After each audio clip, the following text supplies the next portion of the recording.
अच्छा, अस्सलाम वालेकुम। तो अभी हम शुरू कर रहे हैं अपना टॉपिक डीप लर्निंग का आज। तो बेसिकली डीप लर्निंग है क्या चीज़? शुरू करते हैं अपने डीप लर्निंग सेशन से।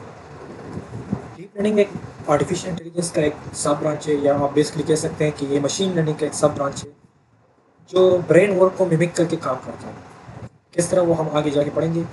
तो डीप लर्निंग के जो एल्गोरिथम्स है या उनमें जो मॉडल्स वगैरह है, उसके थ्रू हम क्या कर सकते हैं? उसके थ्रू हम साउंड एनालिसिस कर सकते हैं, साउंड प्रोड्यूस कर सकते हैं, साउंड डिटेक्ट कर सकते हैं, टेक्स्ट, पिक्चर्स, वीडियोस, ये सब कुछ हम कर सकते हैं। इनके प्रेडिक्शंस कर सकते हैं, उससे इंसाइट्स निकाल सकते हैं, उनको प्रोड्यूस कर सकते हैं, जिस तरह आप चैट जीपीटी हो गया। तो ये क्या चीज़, ये डीप लर्निंग के एप्लीकेशन है। अब ये काम किस तरह करते हैं? इसकी बेसिक्स जो बिल्डिंग ब्लॉक है ना, वो न्यूरल नेटवर्क है। न्यूरल नेटवर्क क्या चीज़ है? न्यूरल नेटवर्क जो न्यूरॉन्स होते हैं ह्यूमन ब्रेन के या ह्यूमन बॉडी के, उस न्यूरॉन्स को मिमिक करते हैं। जिस तरह न्यूरॉन इनपुट लेता है, उसके ऊपर प्रोसेसिंग करता है और आउटपुट देता है, इसी तरह एग्जैक्ट न्यूरल नेटवर्क इनपुट देता है, उसके ऊपर प्रोसेसिंग करके आउटपुट देता है। अब इसके कंपोनेंट्स कौन कौन से हैं? ये perceptrons, layers, weights, biases, activation functions, loss function, forward and backward propagation, learning rate, epoch. ये अब हम आगे इंशाल्लाह पढ़ेंगे। शुरू करते हैं परसेप्ट्रॉन्स से। अब परसेप्ट्रॉन बेसिकली है क्या चीज़? ये न्यूरॉन है। बायो में हमने पढ़ा था न्यूरॉन। न्यूरॉन क्या चीज़ है? ये यहाँ पे डेंड्राइटिस के थ्रू आपका इनपुट लेता है, सेल बॉडी, जो सेल न्यूक्लियस सेल बॉडी में आके उसके ऊपर प्रोसेसिंग होती है और फिर आके आउटपुट जो एक्सॉन्स हैं इसके थ्रू आउटपुट निकल जाते हैं। सही है। एग्जैक्टली इसी तरह ये न्यूरो नेटवर्क काम करता है। क्या करता है? यहाँ पे इनपुट लेयर्स होती हैं, यहाँ से इनपुट लेयर्स के थ्रू इनपुट चला जाता है हिडन लेयर्स में। अब हिडन लेयर्स कितने भी हो सकते हैं, 1 2 3 4 5 6। इनके अंदर ये नोड्स यूनिट्स हैं। इसको इनपुट चला जाता है, इसके ऊपर प्रोसेसिंग होती है, यहाँ से एक आउटपुट डिटेक्ट हो जाता है और वो वापस आउटपुट लेयर्स के थ्रू हमें मिल जाता है। ये न्यूरल नेटवर्क बेसिकली काम इस तरह करते हैं। हम आगे जाके इसको और एक्सप्लेन करते हैं। अब यहाँ पे देखिए आप लोग, यहाँ पे हमें नज़र आ रहा है x1, x2, xm। सपोज करें ये हमारा इनपुट है। सही हो गया। हमने इनपुट इसी के थ्रू दे दिया। अब आप लोग एक एग्जांपल सोचें अपने साथ कि हमारे पास एक सेल कंपनी आई है, एक एडवर्टाइजमेंट करना चाहती है हमारे साथ। हमें कहते हैं कि आप लोग हमारे लिए कोई ऐसा मॉडल बनाएं जिसके थ्रू हमें पता चले कि कौन से एडवर्टाइजमेंट के थ्रू हमें कितना फ़ायदा हो सकता है। सही हो गया। तो हम क्या करेंगे? उनको बोलेंगे कि अच्छा, एडवर्टाइजमेंट के हम आपको बता दें कि 3 तरीके हो सकते हैं। एक x1 में हम स्टोर कर लेंगे कि हम जो रोड्स पर और गलियों में जो बिल बोर्ड्स वगैरह लगे होते हैं ना, पम्पलेट वगैरह, तो x1 में हम वो स्टोर कर लेंगे इनपुट। x2 में हम यूट्यूब, सोशल मीडिया डाल देंगे, फेसबुक और इंस्टाग्राम। और xn में हम मिसाल के तौर पर टेलीविजन डाल देंगे कि इसके थ्रू एडवर्टाइजमेंट अगर हो जाए। सही हो गया। तो ये हमारा इनपुट हो गया। अब ये वेट क्या है? W1, W2, WM। वेट क्या चीज़ है? आप सोचें कि हम उनको बता देंगे कि यार देखिए, हम जब ये एडवर्टाइजमेंट करवाना चाहते हैं तो ये नहीं कि सब इक्वली डिस्ट्रीब्यूट करेंगे, कंट्रीब्यूट करेंगे। सब इक्वली कंट्रीब्यूट नहीं करेंगे। हो सकता है हम उनको बोलेंगे कि देखें, जो टेलीविज़न है, तो आजकल टेलीविज़न इतने लोग नहीं देखते, तो उसकी वेटेज हम कम रखते थे। और जो सोशल मीडिया है वो लोग ज़्यादा यूज़ करते हैं, फेसबुक वगैरह, इंस्टाग्राम, यूट्यूब, तो इसकी वेटेज हम ज़्यादा रख देते। और इसी हिसाब से हम पे बिलबोर्ड वगैरह का भी कर देते। तो ये वेटेज क्या है कि कौन सा इनपुट कितना कंट्रीब्यूट कर रहा है इस पूरे मॉडल में, कितना परसेंट। तो ये वेटेज वही है। तो x1 में हम एक खास अमाउंट दे देंगे, W2 में, WM में एक खास अमाउंट हम दे देंगे। फिर ये क्या है? इनका समेशन है। इन सबको हम सम कर लेंगे, फिर इसके ऊपर हम एक्टिवेशन फंक्शन अप्लाई कर लेंगे। एक्टिवेशन फंक्शन क्यों अप्लाई करेंगे? ताकि जो लीनियरिटी है ना इस मॉडल में या इस डेटा में, वो नॉन लीनियर में कन्वर्ट हो जाए। क्यों? क्योंकि हम अगर देख लें तो आजकल रियल वर्ल्ड में सारा डेटा नॉन लीनियर है, लीनियर नहीं है रियल वर्ल्ड में। तो इसको इंट्रोड्यूस करने के लिए हम यहाँ पे एक्टिवेशन फंक्शन कर लेंगे। अब यहाँ पे इसकी इक्वेशन को देखिए, y हमारा आउटपुट हो गया, y के g एक्टिवेशन फंक्शन हो गया। यहाँ पे समेशन आ गई किस चीज़ की? xi wi की। अब ये xi wi एक दूसरे के साथ मल्टीप्लाई हो रहा है, और कौन सा मल्टीप्लिकेशन हो रहा है? इसलिए मैं डॉट प्रोडक्ट इसका मल्टीप्लिक मालूम कर रहा हूँ। जब xi wi का डॉट प्रोडक्ट मालूम हो जाए, उसकी समेशन हम ले लेंगे। अब समेशन जब हम ले लेंगे तो एक आउटपुट हमारे पास आएगा, उसकी हम एक्टिवेशन फंक्शन उस पर अप्लाई कर लेंगे, और जो आंसर आ जाए वो हमारा आउटपुट होगा। सही हो गया। यहाँ तक समझ आई होगी आप लोगों को। अब यहाँ पे देखिए, यहाँ पे एक और टर्मिनोलॉजी हमने यूज़ की, बाइस। अब बाइस क्या चीज़ है? बाइस, अब मिसाल के तौर पर आपका वही एग्जांपल हम ले लेते हैं, वो सेल वाला। तो जब कंपनी हमारे पास आती है कि आप हमारे लिए मॉडल बनाएं कि जिससे हमें पता चले कि कितने सेल से हमारी कितनी प्रॉफिट हो सकता है, कितना प्रॉफिट हो सकता है। तो अब ये कंपनी का ये मतलब नहीं कि उसका उनका प्रॉफिट अभी ज़ीरो है, नहीं, उनका बेस कोई वैल्यू होगी। मिसाल के तौर पर अभी उनके प्रॉफिट में हम अभी कह सकते हैं उनका प्रॉफिट पर मंथ 10 लाख हो रहा है, तो ये उनकी बेस वैल्यू है एडवर्टाइजमेंट के बगैर। अब उसके ऊपर अगर हम एडवर्टाइजमेंट कर लेंगे तो वो है कि आप एडवर्टाइजमेंट कर लें मुख्तलिफ तरीकों से, फिर अब देखें कि अब हमारा जो सेल है वो कितना इंप्रूव हो रहा है। तो ये बेस वैल्यू जो है ना 22, इसको बेस वैल्यू भी कह सकते हैं। 22 जो है ना, ये हमारा बेस वैल्यू है, जो अगर इनकेस ये टर्म्स हमारे जीरो हो जाए तो वो तो होगी ना। अब ये तो नहीं हो सकता कि सेल नहीं करेंगे, हम एडवर्टाइजमेंट नहीं करेंगे तो हमारी सेल जीरो होगी, नहीं, हमारे सेल की जो प्रॉफिट है वो तो होगी, लेकिन अगर ये हम अप्लाई कर लेंगे तो और इम्प्रूव होगी। तो ये 22 वैल्यू वही है, ऑपसेट है आपका, जो एक न्यूरॉन एक्टिवेशन के लिए हम यूज़ करते हैं कि मॉडल की फ्लेक्सिबिलिटी आपके पास आ जाए, सही हो जाए। अब आगे जाते हैं।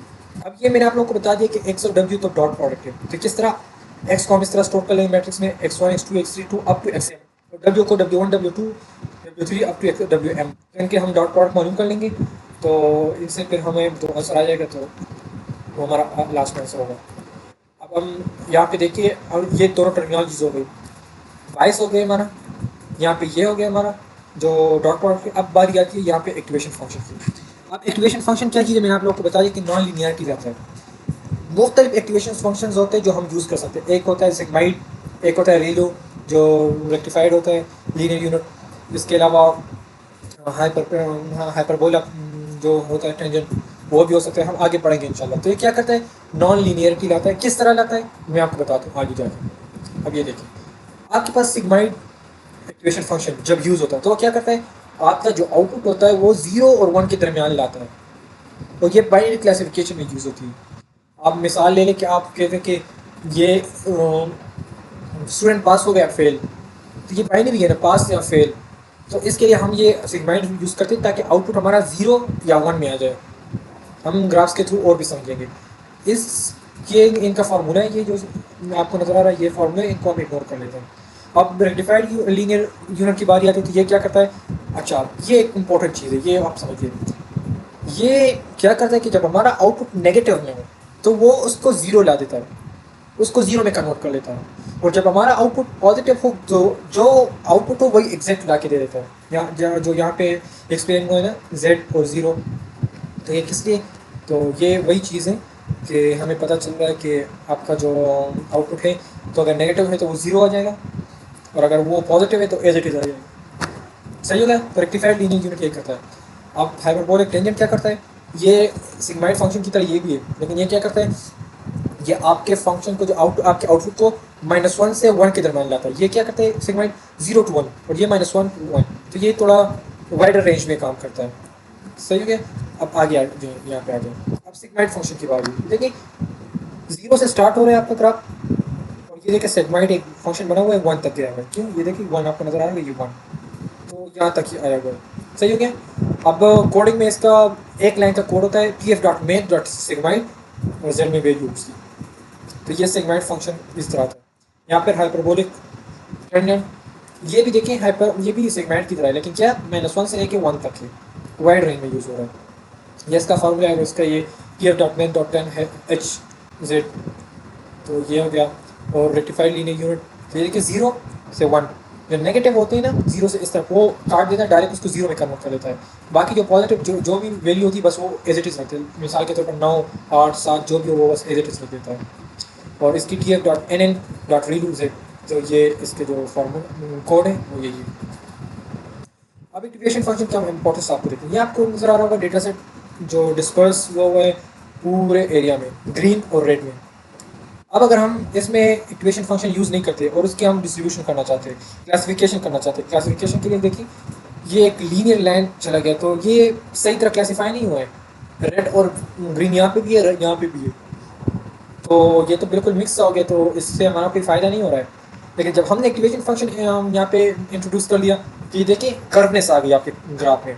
ये कर्वनेस क्यों आ गई, नॉन लीनियरिटी की वजह से, एक्टिवेशन फंक्शन की तरह से। तो अब ये देखिए क्लासिफिकेशन किस तरह होगी, ग्रीन को अलग कर दिया रेड से, तो ये किस वजह से, ये एक्टिवेशन फंक्शन की वजह से। तो एक्टिवेशन फंक्शन यही काम करता है। अच्छा, अब ये आपको ये नज़र आ रहा होगा, आपका इनपुट ये है 1, आपकी 22 वैल्यू हो गई, x1 x2 आपका इनपुट हो गया।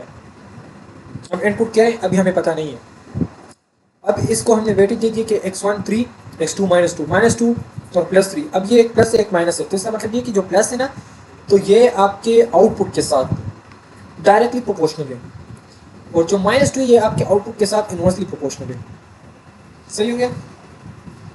तो ये वेटेज होगी, तो -2 मतलब ये हुआ कि जो x2 वाला जो इनपुट होगा वो y के साथ इनवर्सली प्रोपोर्शनल होगा, और जो x1 वाला इनपुट होगा वो y के साथ डायरेक्टली प्रोपोर्शनल होगा, क्योंकि तो उनका वेटेज तभी 3 लिखा हुआ है। अब यहाँ पे अगर हम इसको लिख लेते हैं, एक इक्वेशन बना लेते हैं, तो w की वैल्यू आ गई 1, x की वैल्यू आ गई x1 x2, और w, ये जो w कैपिटल है ये w नॉट है, ये w है, इसकी वैल्यू आ गई 3 - 2। तो ये देखिए हमारे पास एक इक्वेशन बन गया, और ये एक 2D लाइन है। किस तरह, ये देखिए आपके पास ये एक 2D लाइन आपके पास आ गया। अब ये किस तरह आया है, इसके पीछे जो कैलकुलेशन है उसके पीछे हम नहीं जा रहे हैं। सही हो गया? अब मिसाल के तौर पर यहाँ पे अगर हमारे पास एक डेटा पॉइंट आ गया -1 + 2 का, तो ये देखिए ये -1 हो गया, और ये देखिए ऊपर +2, तो यहाँ पे एक पॉइंट आएगा।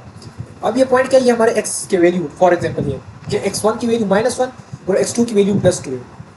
तो ये हम एक इक्वेशन में अगर पुट कर लेंगे, तो जब ये इक्वेशन में पुट कर लेंगे तो इससे एक तो सोल्यूशन आएगी हमारे पास। जो सोल्यूशन होगी वो हम इंशाल्लाह फिर जो यहाँ पे -6 आ जाएगा, क्योंकि 1 + 3 -1 तो -3 के बन जाएगा, -3 और -2 2 का 4 -3 -4 तो -7 हो गया, और यहाँ पे +1 1 -7 तो -6 आ जाएगा।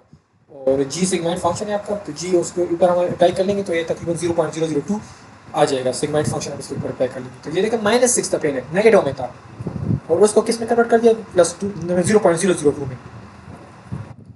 ये परसेप्ट्रॉन का एक सिंपल सा कोड है। यहाँ पे हमने फंक्शन डिफाइन कर दिया, उसका हमने डॉट प्रोडक्ट मालूम करना है, किस चीज़ का, x और w का डॉट प्रोडक्ट मालूम करना है, और उसके साथ हमें बीप को ऐड करना है। और ये इनके थ्रेशोल्ड्स हमने रख दिए कि w की वैल्यू 1 से ज़्यादा होगी, x की वैल्यू 0 भी हो सकती है, और b की वैल्यू आपके 0 भी हो सकती है। यहाँ पे आपने एरे बना दिया इनपुट का, x की वैल्यू, जो x वैल्यूज है ना, ये x1 x2, ये हमने 3 5 दे दिया, और यहाँ पे w जो वेट्स है ना, ये वेट्स, तो ये 3 और -2 की जगह हमने यहाँ पे क्या कर दिया 0.2 तो 0.4, और ये -1 क्या है, ये 22 है, ये 1 जो यहाँ पे 1 यूज़ हुआ है, तो यहाँ पे कोड में हमने इसको वैल्यू -1 कर दिया, और यहाँ पे हमने परसेप्ट्रॉन को कॉल कर लिया, परसेप्ट्रॉन में हमने ये जो स्टोर किया हुआ है, तो डॉट प्रोडक्ट मालूम करके उसके साथ भी ऐड कर लेंगे। तो ये सिंपल सा कोड है इसका, ये भी सिंप्लीफाइड है कि x1 x2 xm इनपुट हमें दे देता है। यहाँ पे उसका ये इनपुट हो गया, ये हमारा एक्टिवेशन फंक्शन यहाँ पे अप्लाई होगा, और हमें पे आउटपुट देगा। यहाँ पे देखिए आप लोग, ये भी कोड है कि यहाँ पे हमने वेट को इनिशियलाइज़ किया हुआ है, सेल्फ डॉट एड वेट, कि हम खुद इनिशियलाइज़ करना चाहते हैं अगर, तो हम ये इनपुट दे देंगे, आउटपुट दे देंगे। यहाँ पे बाइसनेस हम करना चाहते हैं, बाइस जब ऐड करना चाहते हैं तो उसकी वैल्यू हमने यहाँ पे 1 दे दी, वेट की वैल्यू इनपुट पे हमने रख दी कि जो हम देना चाहते हैं।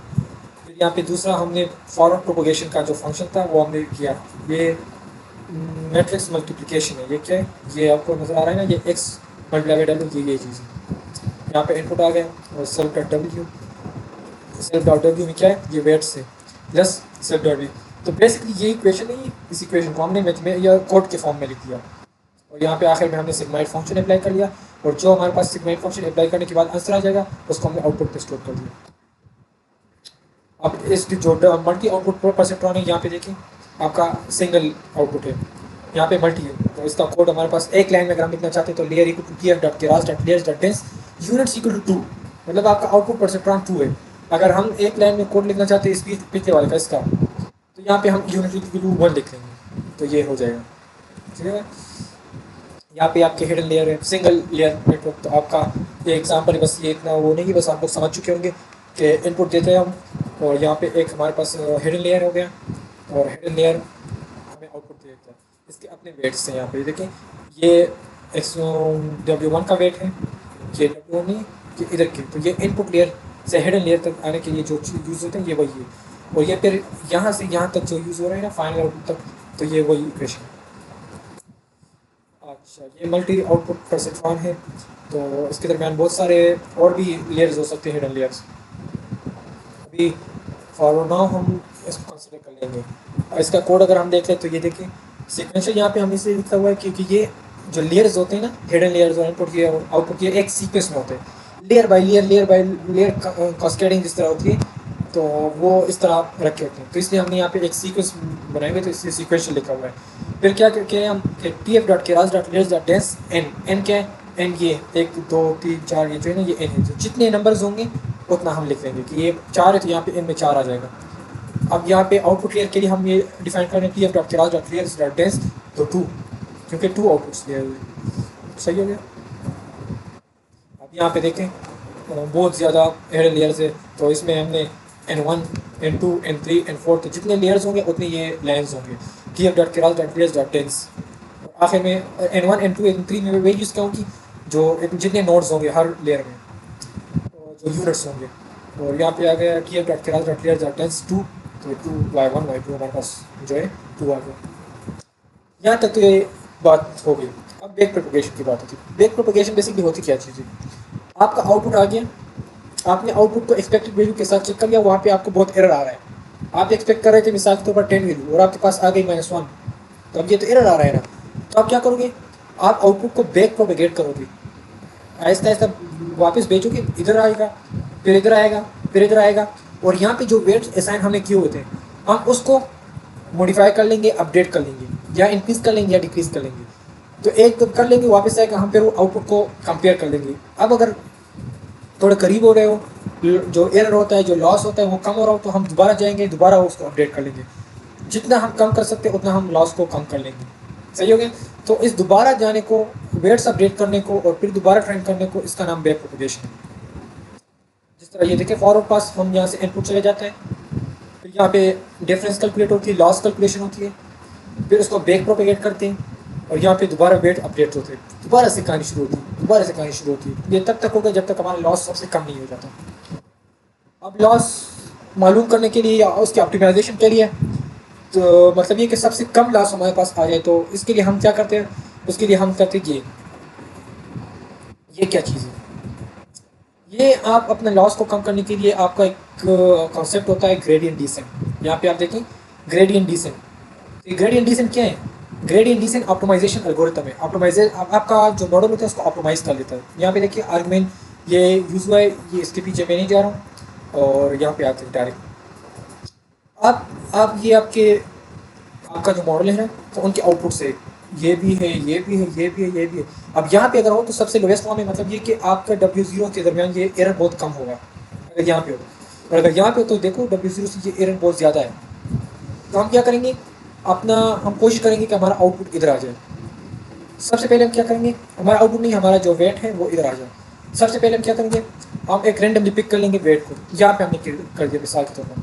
अब हम क्या करेंगे, अब हम इसका आउटपुट चेक कर लेंगे, आउटपुट में एरर ज़्यादा होगा तो हम एक डायरेक्शन, इसकी वेट को हम बढ़ा देंगे, तो बढ़ा दिया, दोबारा से हमने चेक कर लिया आउटपुट, तो अब आउटपुट का जो लॉस का जो एरर था और बढ़ गया, तो हम कहते हैं नहीं, हम गलत रास्ते पे जा रहे हैं, तो हम नीचे चल कर पाएंगे। अब देखेंगे, तो जब हम देखेंगे तो हमारा आउटपुट का जो लॉस होगा वो अब थोड़ा कम हुआ होगा, तो हम दोबारा इस तरह कर करके एक स्टेप बाय स्टेप करके यहाँ पे हम आ जाएंगे। यहाँ पे आके हमें पता लग जाएगा कि हमारा जो आउटपुट लॉस होता है, जो लॉस से एरर है, वो बस सबसे कम हो गए, तो बस हमारा जो मेन मकसद होगा वो हमारा पूरा हो जाएगा यहाँ पे आके। अब इसको कहते हैं ग्रेडियंट डिसेंट। सही हो गया। ऑप्टिमाइजेशन एल्गोरिथम में आपका एरर कम करने के लिए, और ग्रेडियंट डिसेंट हर स्टेप में आपका एरर फाइंड कर लेता है। जब कम होता है तो और आगे चला जाता है स्टेप में, अगर ज़्यादा हो जाता है तो आगे अपना डायरेक्शन चेंज कर लेता है, या बढ़ा देता है या कम कर लेता है। अब ये देखें, इसका एल्गोरिथम इनिशियलाइज कर लेंगे हम रैंडमली वेट, ये देखें रैंडमली इनिशियलाइज कर लिया, फिर लूप चलाएंगे कब तक, जब तक हम कन्वर्जेंस नहीं आते। कन्वर्जेंस मतलब ये कि हमारा जो एक्सपेक्टेड आउटपुट है वो ना आ जाए, और हम कंप्यूट करेंगे क्या, ग्रेडियंट को। ग्रेडियंट क्या चीज़ हो गया, ये यहाँ से एरर, यहाँ से लॉस, यहाँ से लॉस, यहाँ से लॉस, ये हम कंप्यूट करेंगे।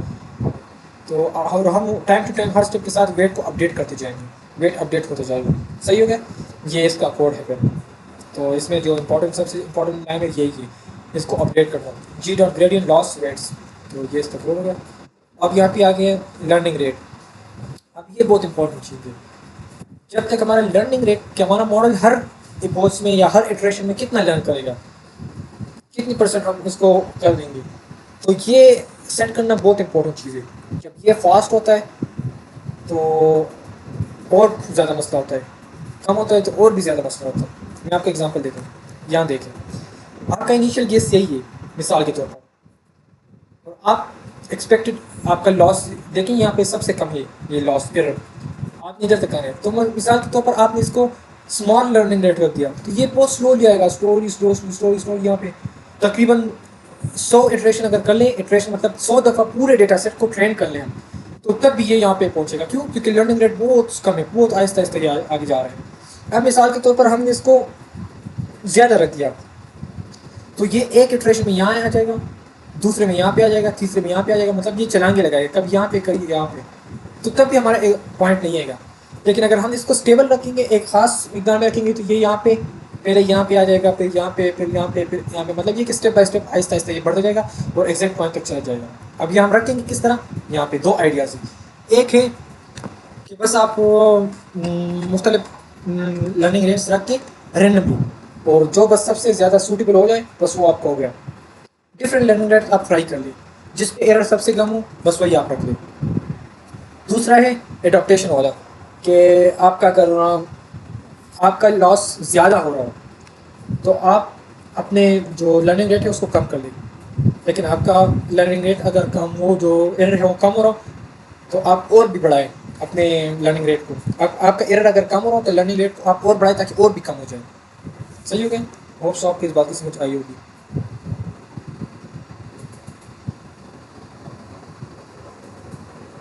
अच्छा, अभी आगे बढ़ते हैं। ये मुख्तलिफ ग्रेडियंट डिसेंट या ऑप्टिमाइजेशन एल्गोरिथम है, SGD, एडम, एडा डेल्टा, एडा ग्रेड, RMS, प्रॉप्स। तो ये मुख्तलिफ एल्गोरिथम से ऑप्टिमाइजेशन के जो यूज़ करते हैं यहाँ पे। आप जिस तरह ये देखें, ये ग्रेडियंट डिसेंट वाला था, इस तरह और भी बहुत सारे वो ये है। अच्छा, यहाँ पे देखें, हमने सबको एक जगह रख दिया, टेंसर प्रो कॉल कर दिया, फिर हमने मॉडल में क्या कर दिया, सीक्वेंशियल मॉडल एक इंट्रोड्यूस कर दिया। ऑप्टिमाइजर हमने कौन सा यूज़ किया यहाँ पे, SGD। कोड क्या है, tf.keras.optimizer.cgd, SGD। यहाँ पे एक SGD डॉट एडम डॉट एडा डेल्टा, तो ये कुछ भी हो सकता है। एक लूप बनाएंगे, प्रेडिक्शन कर लेंगे।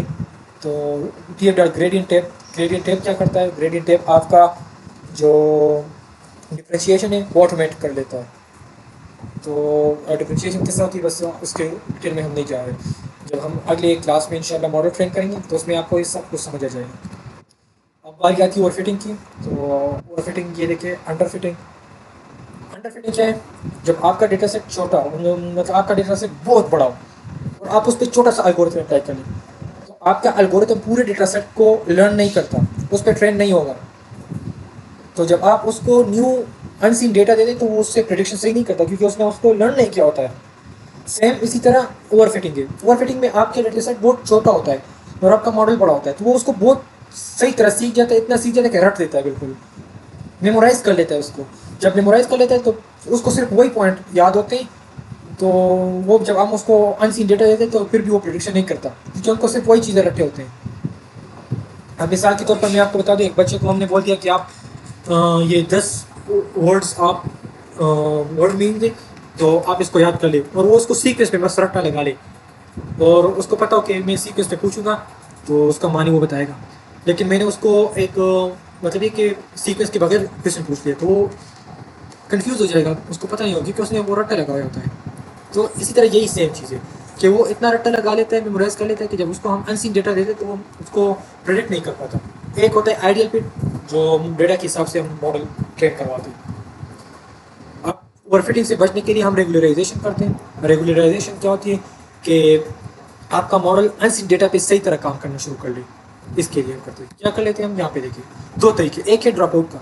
क्या कर लेते हैं हम, हमारे पास जितने भी लेयर्स होते हैं ना, जितनी नोड्स, तो हम रेंडमली 50% जो एक्टिवेशन लेयर्स होते हैं उसको हम ड्रॉप कर लेते हैं, ताकि हमारा मॉडल किसी एक चीज़ पे फोकस ना करे, उस पर डिपेंडेंट ना हो।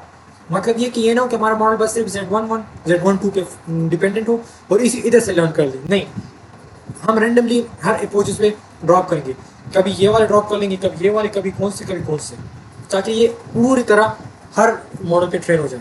या हम इसको इस तरह भी कर सकते हैं कि हमारे पास डेटा सेट है, तो डेटा सेट का हम 50% हिस्सा ड्रॉप कर लेते हैं और 50% डेटा पे उस छोटे एल्गोरिथम को ट्रेन कर लेते हैं। जब हमारी दूसरी बारी आती है तो दूसरी बारी में दोबारा से हम वही कर लेते हैं। जब तीसरी बार या जो तीसरी बार भी हम 50% एल्गोरिथम जो 50% ड्रॉप आउट कर लेते हैं और अलग 50% पे हम उसे ट्रेन कर लेते हैं। तो एक ये चीज़ है। तो इन प्रोडक्ट हमारे पास किया जाएगा कि पूरे डेटा सेट पे वो ट्रेन हो जाएगा और उस पर बोझ भी नहीं आएगा, क्योंकि वो 50% करके ट्रेन होता जाता है। दूसरा तरीका क्या है? Early stopping. अर्ली स्टॉपिंग ये होती है कि जब आपका मॉडल ट्रेन हो रहा हो, जब आपका मॉडल ट्रेन हो रहा हो और मिसाल के तौर पर एक पोजीशन ऐसी आ जाए कि वो पूरी तरह ट्रेन हो जाए, फिर उसकी एक्यूरेसी इंप्रूव नहीं हो रही, मतलब ये कि 50 टाइम्स जब वो इटरेशन कर ले पूरे डेटा सेट का, तो उसकी एक्यूरेसी आ गई 92। अब वो 92 से बिल्कुल आगे बढ़ नहीं रहा, तो हमारा मॉडल उसको डिटेक्ट कर लेगा और वहाँ पे डायरेक्ट स्टॉप कर लेगा, फिर दोबारा ट्रेनिंग नहीं होगी, क्योंकि बस वो और ट्रेन नहीं हो सकता। तो इसे बोलते हैं अर्ली स्टॉपिंग। अब 50 पर अगर हो गया और हमने कहा बोला हुआ है कि आपने इसको 100 इटरेशन करनी है और 50 पे वो ट्रेन हो गया पूरी तरह और इम्प्रूव नहीं हो रहा, तो ये बाकी 50 इटरेशन का टाइम हमारा वेस्ट होगा, उसकी जो मेमोरी है वो भी अभी वैसे वेस्ट होगी इस तरह। तो अच्छा नहीं कि हमारा टाइम बच जाए, पर उसी उधर ही हम स्टॉप कर ले कि जहाँ तक बस मॉडल ट्रेन होना बंद कर ले वहाँ पे अपना मॉडल रोक दें। तो ये अर्ली स्टॉपिंग होती है, ये हम बहुत बार यूज़ करते हैं। इंशाल्लाह कल भी हम ये यूज़ करेंगे। सही हो गया। तो ये था आज का टॉपिक। और कुछ न्यूरल नेटवर्क के आर्किटेक्चर जैसे CNN हो गया, इमेजेस के लिए हम यूज़ करते हैं, RNN सीक्वेंशियल डेटा के लिए यूज़ करते हैं, LSTM भी सीक्वेंशियल, लेकिन ये RNN का इम्प्रूव वर्जन है। और ये आपका न्यूरल नेटवर्क हमारा जो आज टॉपिक्स हमने पढ़ा है, परसेप्ट्रॉन हमने कर लिया, न्यूरल नेटवर्क्स हमने कर लिया और ट्रेनिंग हमने कर लिया, किस तरह हम ये कर लिया, तो ये सब हमने कर लिया। सही है। तो इंशाल्लाह कल हम CNN पे आपसे मिलते हैं और कल इंशाल्लाह